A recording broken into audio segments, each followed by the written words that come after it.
In this chapter, you will read about the two countries of the world, which named is South Africa and India. Here is the world map which is given in your chapter. In this chapter, you will see about the location of India and South Africa. So let's talk about South Africa. South Africa एक देश है जहाँ पे बहुत सारे races के लोग रहते हैं. रेसेस मीन्स कि फिज़िकल अपीयरेंस के बेस्ड पे लोगों को अलग अलग ग्रुप में बांट देना. जैसे कि हम नॉर्थ इंडिया से बिलोंग करते हैं तो हम नॉर्थ इंडियन रेस के हैं. साउथ अफ्रीका से बिलोंग करते हैं तो साउथ अफ्रीकन रेस से हैं. इट मीन्स कि शरीर के रंग के आधार पर लोगों को डिवाइड करना. There are black people who belong to South Africa, whites who came there to settle and Indians who came as laborers and traders. South Africa एक ऐसा देश है जहाँ पे कई सारे रेसेस के लोग रहते हैं. कुछ ब्लैक पीपल भी हैं वहाँ पे, कुछ वाइट पीपल हैं जो सेटल होने वहाँ पे आए थे एंड इंडियंस जो लेबर और ट्रेडर्स की तरह वर्क करते हैं. ब्रिटिशर्स जो थे वो पुअर गरीब इंडियंस को क्या करते थे, अपना गुलाम बनाकर और साउथ अफ्रीका ले गए थे काम कराने के लिए. तो साउथ अफ्रीका में वहाँ की जो मेन रेस होती है वो ब्लैक पीपल वहाँ के होते हैं, क्योंकि उनकी जो चमड़ी का रंग होता है वो काला होता है. और वाइट पीपल्स मीन्स जो ब्रिटिशर्स हैं वो, और Indians. So in this chapter you will read about a story of Maya Naidu. Maya Naidoo, an 11-year-old girl, South African girl living in the town of Johannesburg, was helping her mother clear up her old boxes. माया नायडू की story दी गई है जो 11 साल की एक लड़की है, south African girl है और वो जोहान्सबर्ग के टाउन में रहती है. वो अपनी मदर की हेल्प कर रही है पुराने बॉक्सेस को क्लीन अप करने में. She found a scrap book full of pictures and newspapers articles. तभी उसे एक स्क्रैप बुक मिलता है, कई सारे पिक्चर्स और न्यूज़पेपर्स के आर्टिकल्स उसमें लगे हुए हैं. There were many pictures of a young school boy of around 15 years of age. उसमें कई सारे पिक्चर्स जो हैं वो यंग स्कूल बॉय के नियर अबाउट 15 ईयर्स एज के बच्चों की पिक्चर्स लगी हुई है. When she asked her mother who the boy was, she was told that he was called Hector Peterson. जब वो अपनी मदर से उस लड़के के बारे में पूछती है तो वो उन्हें बताती है कि वो जो लड़का है वो उसका नाम हेक्टर पीटरसन है. He had been shot by the police, और उसको पुलिस के द्वारा उसको मारा गया है. इट मीन्स उसकी वो मर चुका है. माया वॉज शॉक्ड. माया सुन के ये शॉक्ड हो जाती है कि वाई शी आस्क्ड. उसने पूछा क्यों. Her mother explain that South Africa was earlier govern by apartheid law. Apartheid means separation on the basis of race. उसकी मदर जो है एक्सप्लेन करती हैं माया नायडू को कि साउथ अफ्रीका में पहले रंगभेद की नीति चलती थी. एपार्थाइड मीन्स रंगभेद की नीति. Apartheid means separation on the basis of race. Race के बेस पे लोगों को सेपरेट करना.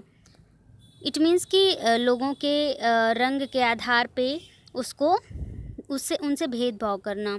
South African people were divided into white, black, Indian and coloured races. South African जो लोग थे वहाँ के वो वाइट कलर में, ब्लैक कलर में, इवन इंडियंस भी जो थे वो अलग अलग रेसेस में डिवाइड थे. According to the law these races were not allowed to mingle with each other, to live near each other or even to use common facilities. Law के हिसाब से देखें तो वहाँ पे जो रूल था वो ये था कि ये लोग जो हैं वो एक दूसरे से मिंगल नहीं हो सकते, एक दूसरे से मिलजुल नहीं सकते, एक दूसरे के साथ रह नहीं सकते और ना ही कॉमन फैसिलिटीज़ को यूज़ कर सकते हैं. इट मीन्स कि जो ब्लैक पीपल थे, इंडियंस थे, वाइट पीपल्स के कॉमन फैसिलिटीज़ को यूज़ नहीं कर सकते थे. आगे भी हम इसके बारे में पढ़ेंगे. यहाँ एक वर्ड आया हुआ है एपार्थाइड का.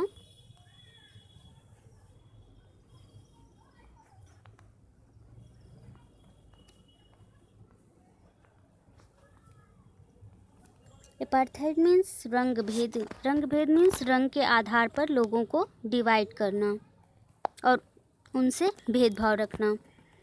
Maya could not believe her ears. Maya's mother sounded angry when she spoke about life under apartheid. माया को अपनी कानों पर विश्वास नहीं हो रहा था ये सारी बातें सुनकर जो माया की मदर ने उनको बताया था, और माया की मदर ये सब बताते हुए बहुत ही एंग्री हो रही थी, गुस्सा हो रही थी. She told Maya that in those days hospitals were separate and so were ambulances. Maya की मदर ने बताया कि उस समय के जो हॉस्पिटल्स थे वो भी सेपरेट थे, उन और एम्बुलेंसेज भी अलग अलग थी. N ambulance mean for white people would always be well equipped while one mean for black people was not. और एम्बुलेंस की अगर बात करें तो सफ़ेद लोगों के लिए जो होता था, जिनकी चमड़ी का रंग सफ़ेद होता था, उनके लिए वेल इक्विप्ड मतलब कि बहुत ही मेंटेन तरीके का एम्बुलेंस मिलता था, और जबकि जो ब्लैक पीपल थे उनके लिए ऐसा नहीं होता था. There was separate trains and buses, उनके लिए अलग अलग ट्रेन्स और बसेस थी. Even the bus stops were different for black and white people. Bus stop तक अलग अलग थे लोगों के लिए, ब्लैक पीपल के लिए अलग और वाइट पीपल के लिए अलग. Non whites were not allowed to vote. Non white it means कि ब्लैक पीपल्स को वोट देने का भी अधिकार नहीं था. The best land in the country was reserved for the white people. और जो देश के जितने भी अच्छे लैंड थे, जो बेस्ट लैंड थे, वो सिर्फ और सिर्फ वाइट पीपल्स को दिए गए थे, और जबकि जो ब्लैक पीपल थे, नॉन वाइट्स पीपल, उनको सबसे ख़राब भूमि मिलती थी रहने के लिए.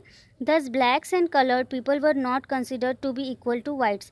इसलिए ब्लैक पीपल और जो कलर्ड पीपल थे वो वाइट पीपल के इक्वल नहीं माने जाते थे. One black township was south western township Soweto. एक और ब्लैक टाउनशिप था जहाँ पे ब्लैक पीपल रहते थे, Soweto. Hector Peterson lived here and he and his classmates join the protest against learning the Afrikaans language in school. Hector Peterson जो था वो यहीं पे रहता था. कहाँ पे? वेस्टर्न टाउनशिप पे, जो जगह थी ब्लैक लोगों के रहने की, वो वहाँ पे रहता था. उसने और उसके कुछ क्लासमेट्स ने प्रोटेस्ट करना शुरू किया, विरोध करना शुरू किया अफ्रीकन्स लैंग्वेज जो स्कूल में पढ़ाई जा रही थी. This was the language that the white spoke. African language वो लैंग्वेज थी जो सफ़ेद लोग या गोरे लोग बोलते थे. Hector and other school students were being forced to learn this language. Hector और अलग स्कूल के और सारे बच्चों को फोर्स किया जाता था इस लैंग्वेज को पढ़ने के लिए. But they wanted to learn their own language. लेकिन वे अपनी लैंग्वेज को पढ़ना चाहते थे. उनकी लैंग्वेज का नाम जुलू था. जुलू जो थी वो ब्लैक पीपल्स की लैंग्वेज थी, और जबकि गोरे लोग जो है वो अफ्रीकन लैंग्वेज ही स्कूलों में पढ़ाते थे, और ब्लैक पीपल्स को फोर्स करते थे कि वो उनकी लैंग्वेज को पढ़ें, जबकि ब्लैक पीपल जो है वो अपनी लैंग्वेज जुलू को पढ़ना चाहते थे. The South African people beat up the protesters mercilessly and shot at the crowd. South African police ने क्या किया? प्रोटेस्टर्स को मर्सीलेसली इट मीन्स कि निर्दयतापूर्वक, बिना दया के, और मारा पीटा, और पूरी भीड़ पर क्या किया? शॉट कर दिया, गोली चला दी. One of their bullets killed Hector. उनमें से एक बुलेट जो है वो हेक्टर को लग गई और हेक्टर की डेथ हो गई. दिस वॉज ऑन 16 जून 1976. और ये कब हुआ? 1976 में 16 जून को. The African National Congress, a group of people who led the struggle against apartheid, and their most well-known leader Nelson Mandela fought the apartheid system for several years. African National Congress में एक लोगों के group ने इस apartheid यानी रंगभेद की नीति के खिलाफ संघर्ष करना शुरू किया, और उसके जो सबसे फेमस नेता थे वो, उनका नाम नेल्सन मंडेला था, जिन्होंने अपार्थाइड सिस्टम के खिलाफ कई सालों तक लड़ाइयाँ लड़ी थी. नेल्सन मंडेला का नाम आई होप कि आप सब ने सुना होगा. Finally, they succeeded, and in 1994, South Africa became a democratic country in which people of all races were considered equal. और इसके बाद फाइनली क्या हुआ कि 1994 में साउथ अफ्रीका में जो है एक डेमोक्रेटिक कंट्री बन गई, एक लोकतांत्रिक देश बन गया, जहाँ पे सभी रेसेस को इक्वल माना जाने लगा. Either of way black people हों या वाइट पीपल हों या इंडियंस हों या कलर्ड पीपल हो, सबको एक बराबर माना जाने लगा. So let us now try to understand what a democratic government means to all of us. चलिए जानते हैं या जानने की कोशिश करते हैं कि डेमोक्रेटिक गवर्नमेंट का मतलब हमारे लिए क्या है. So let's talk about participation. Participation means भागीदारी. What do we have regular elections, हमारे यहाँ इलेक्शंस रेगुलर क्यों होते हैं? You have already read in the previous chapter that people make the decision in a democracy, आपने previous chapter में पढ़ा होगा कि लोग जो है वो डिसीजंस बनाते हैं अपनी डेमोक्रेसी में।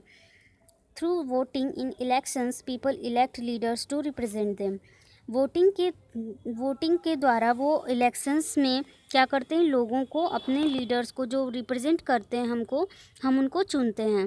These representatives take decisions on behalf of the people, और ये रिप्रेजेंटेटिव हम सब के बिहाफ पे हम सब की तरफ से डिसीजंस लेते हैं। In doing so it is assume that they will keep in mind and the voices and interested of the people, ऐसा करने का मतलब हमारा यही है कि हम ये सोचते हैं कि वो हमारी बात को, हमको, हमारी वॉइसेस को, हमारे इंटरेस्ट को क्या करेंगे, अपने माइंड में रखेंगे। All governments are elected for fix period, in India this period is 5 years। सारी गवर्नमेंट, सारे सरकार जो हैं वो एक फ़िक्स पीरियड के लिए इलेक्ट किए जाते हैं। इन इंडिया में हमारे यहाँ जो इलेक्शंस है वो 5 साल के लिए होते हैं, इनका भी एक फिक्स टाइम है। वंस इलेक्टेड, जब चुनाव हो जाता है, जब ये चुन लिए जाते हैं, governments can stay in power only for that period, तो सरकार जो है वो उसी पीरियड तक रह पाती है। If they can want to continue to be in power, अगर वो चाहते हैं कि वो पावर में बने रहें, then they have to be reelected by the people, इसलिए तब उनको क्या करना होगा, उन्हें री इलेक्शन करवा के दोबारा लोगों के द्वारा जीतना होगा वोटों से। This is a moment when people can sense their power in a democracy, इसी मोमेंट को जब लोग जो है वोट देते हैं, जब पावर सरकार बनती है डेमोक्रेसी में, इसे ही हम कह सकते हैं कि वो पावर में हैं। In this way the power of the government gets limited by regular elections, इस तरह से रेगुलर इलेक्शंस के द्वारा गवर्नमेंट जो है उसके जो पावर हैं उसको लिमिटेड यानी कि उसको सीमित रूप से रखा जा सकता है। अदर वेज ऑफ पार्टिसिपेशन के कुछ अदर वेज भी हैं जिसके बारे में हम बात करेंगे। Elections are usually held once in 5 years, elections जो हैं यूजुअली जो हैं एक बार 5 साल में एक बार होते हैं। Besides voting there are other ways of participating in the process of government, कुछ वोटिंग के अलावा भी कुछ अलग वेज हैं जिसके द्वारा वो गवर्नमेंट में पार्टिसिपेशन होता है।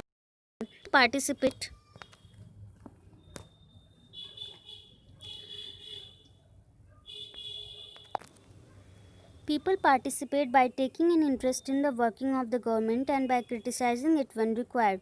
लोग पार्टिसिपेट करते हैं अपने इंटरेस्ट के थ्रू कि गवर्नमेंट को काम करने के लिए, एंड उसको क्रिटिसाइज़ भी करते हैं, उसकी आलोचना भी करते हैं जब ज़रूरत होती है। In August 2005 when a particular government increase the money people had to pay for electricity, people express their disapproval very sharply.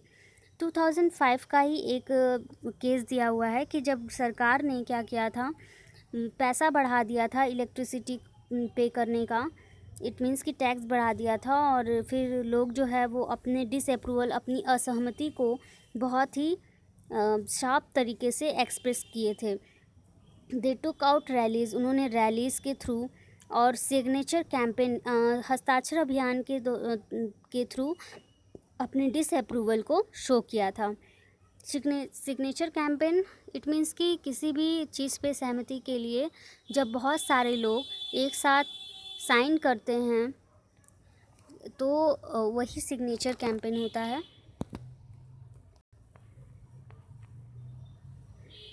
They took out rallies and also organized a signature campaign. The government tried to explain and defend its decisions, but finally listened to the people's opinion and withdrew their increase. तब government ने क्या किया, वो उन्होंने कोशिश की explain करने की, फिर उन्होंने अपने डिसीज़न को डिफेंड करने के लिए फाइनली उन्होंने लोगों की ओपिनियन को स्वीकार किया, और उसके बाद उन्होंने इंक्रीज़ हुए पैसे को वापस कर दिया। The government had to change its decision because it is responsible to the people। सरकार को अपने फैसले इसलिए बदलने पड़े क्योंकि जो डिसीजंस था वो टोटली जो है रिस्पॉन्सिबल है लोगों पे।